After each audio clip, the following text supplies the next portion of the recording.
Hello ಎಲ್ರಿಗೂ ನಮಸ್ಕಾರ. Welcome back to my YouTube channel.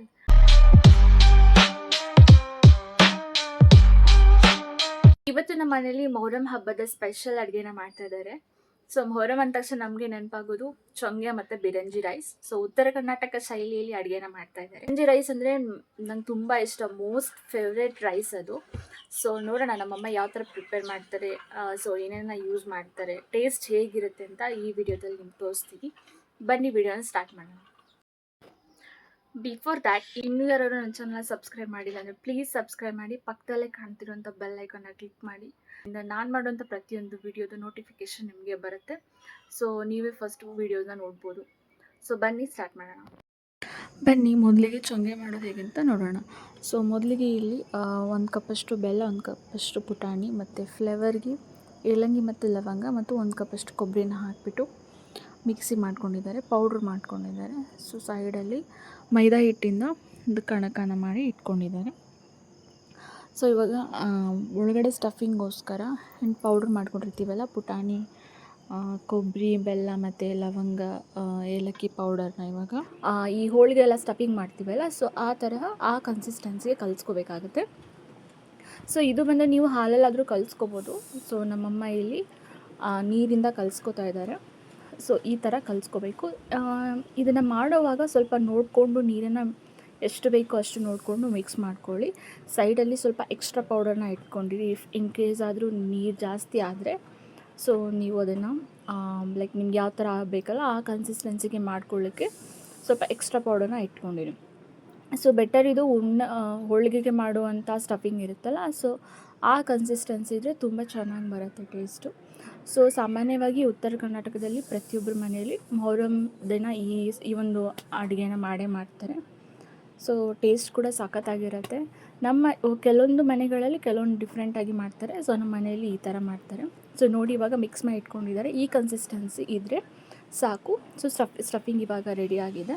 So ಬನ್ನಿ ನೆಕ್ಸ್ಟ್ ಏನು ಮಾಡ್ತಾರೆ ಅಂತ ನೋಡೋಣ.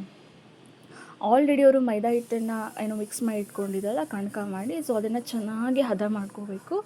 ಸೊ ಎಣ್ಣೆನೋ ಅಥವಾ ತುಪ್ಪನೋ ಯೂಸ್ ಮಾಡಿಕೊಂಡು ಸೊ ಈ ಥರ ಚೆನ್ನಾಗಿ ಹದ ಮಾಡ್ಕೋಬೇಕು. ಸೊ ತುಂಬ ಸಾಫ್ಟಾಗಿರಬೇಕು, ಹಾರ್ಡ್ ಆಗಿರಬಾರ್ದು. ಸೊ ಹಾಗಾಗಿ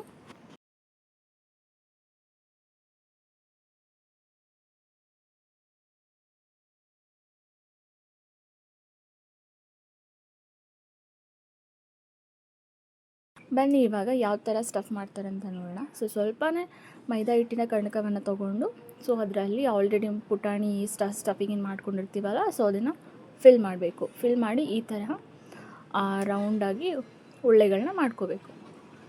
ಸೊ ನೋಡಿ ಇವಾಗ ಮಾಡ್ತಿದ್ದಾರೆ ನಮ್ಮಮ್ಮ. ಸೊ ಇಷ್ಟು ಸೈಜ್ ಆದರೆ ಸಾಕು. ಸೊ ಇದರಲ್ಲಿ ನಾವು ಆರಾಮಾಗಿ ಒಂದು ಚೊಂಗೆನ ಮಾಡ್ಕೋಬೋದು. ಸೊ ಇದೇ ಥರ ಎಲ್ಲ ಉಂಡೆಗಳನ್ನ ಮಾಡ್ಕೊತಿದ್ದಾರೆ.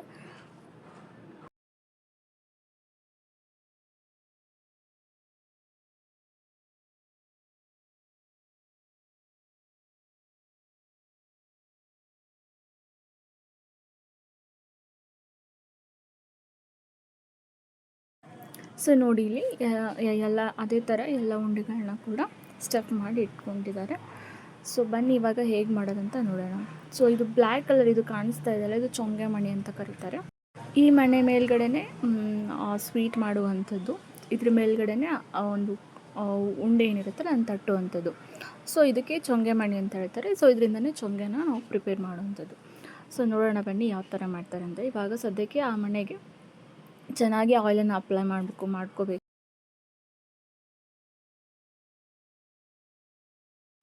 ಸೊ ನೋಡಿ ಈ ಥರ ಪ್ರತಿಯೊಂದೊಂದು ಉಂಡೆನ ಈ ಥರ ಇಟ್ಕೋಬೇಕು ಮಣೆ ಮೇಲ್ಗಡೆ. ಸೊ ಮಣೆ ಮೇಲೆ ಇಟ್ಟು ಅದನ್ನು ಚೆನ್ನಾಗಿ ಒತ್ತಬೇಕು. ಸೊ ನೀವು ಎಷ್ಟು ಒತ್ತೀರಲ್ಲ ಅಷ್ಟು ಹರಡುತ್ತೆ. ಸೊ ಆ ಮಣೆ ಎಷ್ಟು ಸೈಜ್ ಇದೆಯಲ್ಲ ಅಷ್ಟು ಸೈಜಿಗೆ ಮಾಡಿಕೊಂಡ್ರೆ ಸಾಕಾಗುತ್ತೆ. ಸೊ ಈ ಥರ ನೀವು ಮಾಡಬೇಕಾಗುತ್ತೆ. ಸೊ ಒಂದು ಸೈಡ್ ಇದು ಏನು ಡಿಸೈನ್ಸ್ ಇದೆಲ್ಲ ಒಂದು ಸೈಡ್ ಇವಾಗ ತಟ್ಟಿದೆಯಲ್ಲ, ಕೆಳಗಡೆ ಭಾಗದಲ್ಲಿ ನಿಮಗೆ ಆ ಮನೆ ಡಿಸೈನ್ ಏನಿರುತ್ತೋ ಆ ಮನೆ ಡಿಸೈನ್ ನಿಮಗೆ ಬರುತ್ತೆ. ನೋಡೋಕ್ಕೆ ಚೆನ್ನಾಗಿರುತ್ತೆ ಆ್ಯಂಡ್ ತಿನ್ನೋಕ್ಕೂ ಕೂಡ ಟೇಸ್ಟ್ ಸಖತ್ತಾಗಿರುತ್ತೆ. ಸೊ ನಮ್ಮ ಮನೇಲಿ ನಾವು ಈ ಥರ ಚೊಂಗೆ ಮಾಡ್ತೀವಿ. ಕೆಲವ್ರ ಮನೆಯಲ್ಲಿ ಬೇರೆ ಥರ ಮಾಡ್ತಾರೆ. ಸೊ ನಿಮ್ಮ ಮನೇಲಿ ನೀವು ಯಾವ ಥರ ಮಾಡಿದ್ರಿ ಅನ್ನೋದನ್ನು ಕಮೆಂಟ್ ಸೆಕ್ಷನಲ್ಲಿ ತಿಳಿಸಿ. ಸೊ ಇವಾಗ ತವಾನ ಬಿಸಿಗಿಟ್ಟಿದ್ದಾರೆ. ಸೊ ಇದ್ರ ಮೇಲೆ ಅದನ್ನು ಹಾಕಿಬಿಟ್ಟು ಬೇಯಿಸೋದು. ಸೊ ಬೇಯಿಸಿದರೆ ನಮ್ಮ ಚೊಂಗೆ ರೆಡಿ ಆಗುತ್ತೆ. ತುಂಬಾ ಟೇಸ್ಟಾಗಿರುತ್ತೆ. ನನಗೆ ಸ್ವೀಟ್ ಅಷ್ಟೊಂದು ಇಷ್ಟ ಆಗಲ್ಲ, ಸೊ ನಾನು ಸ್ವೀಟ್ ಅಷ್ಟೊಂದು ಇಷ್ಟಪಟ್ಟು ತಿನ್ನಲ್ಲ. ಸೊ ನಾನು ಒಂದೇ ಒಂದು ತಿಂದಿದ್ದು, ಬಟ್ ಟೇಸ್ಟ್ ಚೆನ್ನಾಗಿತ್ತು. ಸೊ ನೀವು ಇದಕ್ಕೆ ಎಣ್ಣೆ ಬೇಕಾದರೂ ಹಾಕಿ ಬೇಯಿಸ್ಕೋಬೋದು, ಅಥವಾ ತುಪ್ಪನಾದರೂ ಹಾಕಿ ಬೇಯಿಸ್ಕೋಬೋದು. ನಮ್ಮಮ್ಮ ಎಲ್ಲ ಎಣ್ಣೆ ಯೂಸ್ ಮಾಡ್ತಿದ್ದಾರೆ. ಸೊ ನೀವು ತುಪ್ಪ, ಎಣ್ಣೆ ಯಾವುದಾದ್ರೂ ಹಾಕಿ ಬೇಯಿಸ್ಕೋಬೋದು. ಸೊ ಈ ಥರ ಇರುತ್ತೆ. ಸೊ ಇದನ್ನು ಎರಡೂ ಕಡೆಗೂ ಚೆನ್ನಾಗಿ ಬೇಯಿಸ್ಬಿಟ್ರೆ ಸ್ವೀಟ್ ನಮ್ಮ ಚಂಗೆ ರೆಡಿ ಆಗುತ್ತೆ. ಸೊ ನಮ್ಮ ಮನೇಲಿ ನಾವು ಈ ಥರ ಮಾಡ್ಕೊಂಡಿದ್ವಿ.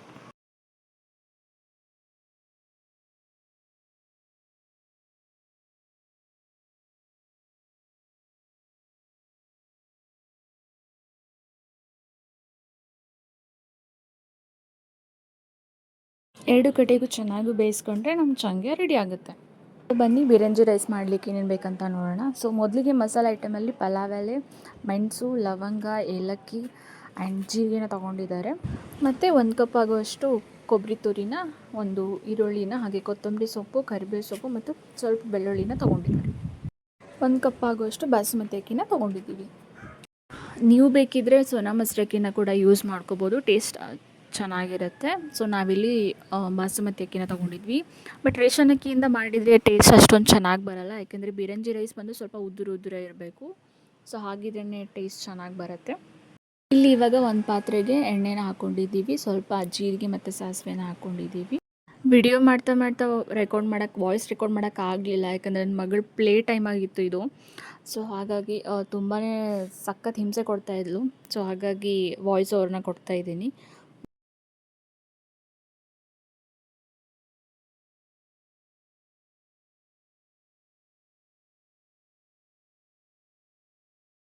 ಒಂದು ಈರುಳ್ಳಿನ ಚಾಪ್ ಮಾಡಿ ಇಟ್ಕೊಂಡಿದ್ವಿ. ಸೊ ಇವಾಗ ಈರುಳ್ಳಿನ ಹಾಕ್ತಿದ್ದೀವಿ. ಸೊ ಇದಾದಮೇಲೆ ಬೆಳ್ಳುಳ್ಳಿನ ಹಾಕ್ತಿದ್ದೀವಿ. ಒಂದು ಬೆಳ್ಳುಳ್ಳಿನ ತೊಗೊಂಡಿರೋದು, ಚಿಕ್ಕದು ಜವಾರಿ ಅಂತಾರಲ್ಲ, ಸೊ ಆ ಬೆಳ್ಳುಳ್ಳಿನ ತೊಗೊಂಡಿರೋದು. ನೀವು ಅದನ್ನ ಬೇಕಿದ್ದರೆ 1ರಲ್ಲಿ 2 ಭಾಗ ಮಾಡಿ ಕೂಡ ಹಾಕೋಬೋದು. ಟೇಸ್ಟ್ ಮಾತ್ರ ಚೆನ್ನಾಗಿರುತ್ತೆ. ಆಮೇಲೆ ಇವಾಗ ಕರಿಬೇವು ಸೊಪ್ಪನ್ನು ಹಾಕ್ತಿದ್ದಾರೆ. ಸೊ ಇಷ್ಟೆಲ್ಲನ ಹಾಕಿಬಿಟ್ಟು ಚೆನ್ನಾಗಿ ಒಂದು ಮಿಕ್ಸ್ ಕೊಡಬೇಕು.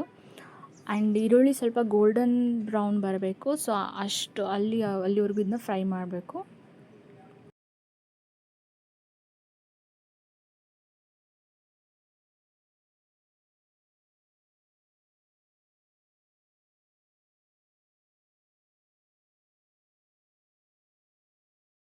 ಸೊ ಇವಾಗ ನಾವು ಆಲ್ರೆಡಿ ಏನೇನು ತೊಗೊಂಡಿದ್ವಲ್ಲ ಮಸಾಲೆ ಐಟಮ್ಸು, ಸೊ ಅದೆಲ್ಲವನ್ನು ಹಾಕ್ತಿದ್ದಾರೆ. ಮೆಣಸು, ಲವಂಗ, ಚಕ್ಕೆ ಮತ್ತು ಪಲಾವ್ ಎಲೆ ಮತ್ತು ಜೀರಿಗೆ, ಸೊ ಇದೆಲ್ಲವನ್ನು ಹಾಕ್ತಿದ್ದಾರೆ. ಸೊ ಹಾಕಿಬಿಟ್ಟು ಚೆನ್ನಾಗಿ ಮತ್ತೆ ಒಂದು ಮಿಕ್ಸ್ ಕೊಡಬೇಕು.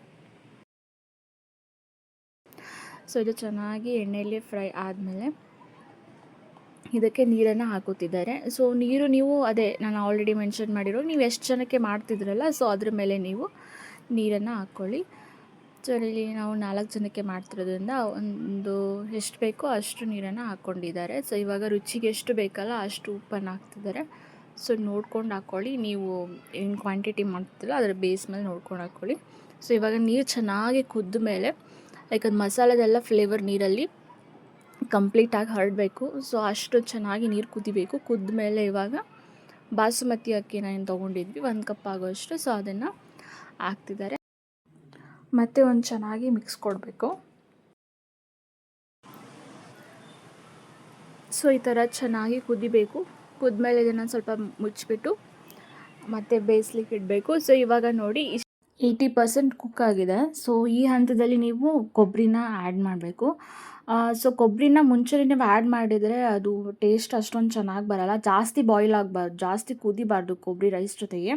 ಸೊ ಹಾಗಾಗಿ 80% ಕುಕ್ ಆದಾಗ ಕೊಬ್ಬರಿನ ಆ್ಯಡ್ ಮಾಡಬೇಕು, ಟೇಸ್ಟ್ ಸಖತ್ತಾಗಿ ಬರುತ್ತೆ.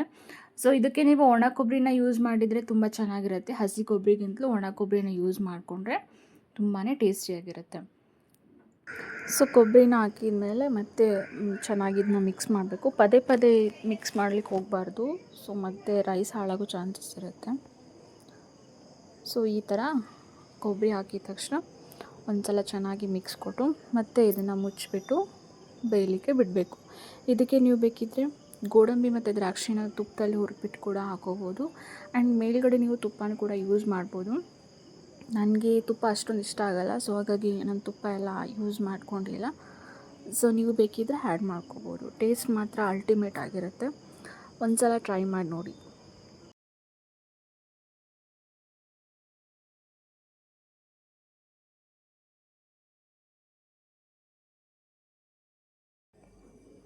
ಬನ್ನಿ ನೋಡೋಣ ಯಾವ ಥರ ಬಂದಿದೆ ಅಂತ. ನೋಡಿ ಈ ಥರ ಬಂದಿತ್ತು. ತುಂಬಾ ಟೇಸ್ಟಿಯಾಗಿತ್ತು. ನನಗೆ ಬಿರಂಜಿ ರೈಸ್ ಅಂದರೆ ತುಂಬಾ ಇಷ್ಟ. ನನಗೆ ಯಾವಾಗ ಬೇಕೋ ಆವಾಗೆಲ್ಲ ನಮ್ಮ ಅಮ್ಮನ ಹತ್ರ ಮಾಡಿಸ್ಕೊಂಡು ತಿಂದಿರ್ತೀನಿ. ತುಂಬಾ ಚೆನ್ನಾಗಿರುತ್ತೆ ತಿನ್ನಲಿಕ್ಕೆ. ಇದರೊಟ್ಟಿಗೆ ನೀವು ಟೊಮೆಟೊ ಗ್ರೇವಿ ಅಥವಾ ಸಲಾಡ್ ಅಥವಾ ರಾಯ್ತ ಈ ಥರ ಏನಾದರೂ ನೆಂಚ್ಕೊಂಡು ತಿನ್ಬೋದು. ಒಂದ್ಸಲ ಇದನ್ನ ಟ್ರೈ ಮಾಡಿ ನೋಡಿ, ತುಂಬಾ ಚೆನ್ನಾಗಿದೆ.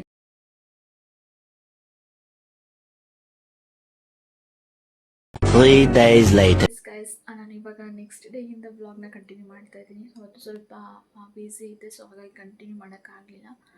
ಎಸ್, ಬಿರಂಜಿ ರೈಸ್ ಮತ್ತು ಚೊಂಗೆ ಬಗ್ಗೆ ಹೇಳಬೇಕಂದ್ರೆ ಟೇಸ್ಟ್ ಮಾತ್ರ ತುಂಬಾ ಚೆನ್ನಾಗಿ ಬಂದಿತ್ತು, ತುಂಬಾ ಟೇಸ್ಟಿ ಆಗಿತ್ತು. ಸೊ ನೀವು ಒಂದ್ಸಲ ಟ್ರೈ ಮಾಡಿ ನೋಡಿ ಯಾವ ಥರ ಇತ್ತು ಅಂತ ಕಮೆಂಟ್ ಸೆಕ್ಷನಲ್ಲಿ ತಿಳಿಸಿ. ಈ ವಿಡಿಯೋ ನಿಮಗೆ ಇಷ್ಟ ಆಗಿದೆ ಪ್ಲೀಸ್ ಲೈಕ್ ಮಾಡಿ ಆ್ಯಂಡ್ ನಿಮ್ಮ ಫ್ಯಾಮಿಲಿ ಫ್ರೆಂಡ್ಸ್ಗೆ ಶೇರ್ ಮಾಡಿ ಆ್ಯಂಡ್ ಸಬ್ಸ್ಕ್ರೈಬ್ ಮಾಡ್ಕೊಳ್ಳಿ ನನ್ನ ಚಾನಲ್ನ. ಆ್ಯಂಡ್ ಈ ಬ್ಲಾಗ್ನ ನಾನು ಇಲ್ಲಿಗೆ ಎಂಡ್ ಮಾಡ್ತಾ ಇದ್ದೀನಿ. ನೆಕ್ಸ್ಟ್ ಬ್ಲಾಗಲ್ಲಿ ಮತ್ತೆ ಸಿಗ್ತೀನಿ. Until then keep watching, keep sharing. Bye ಬಾಯ್.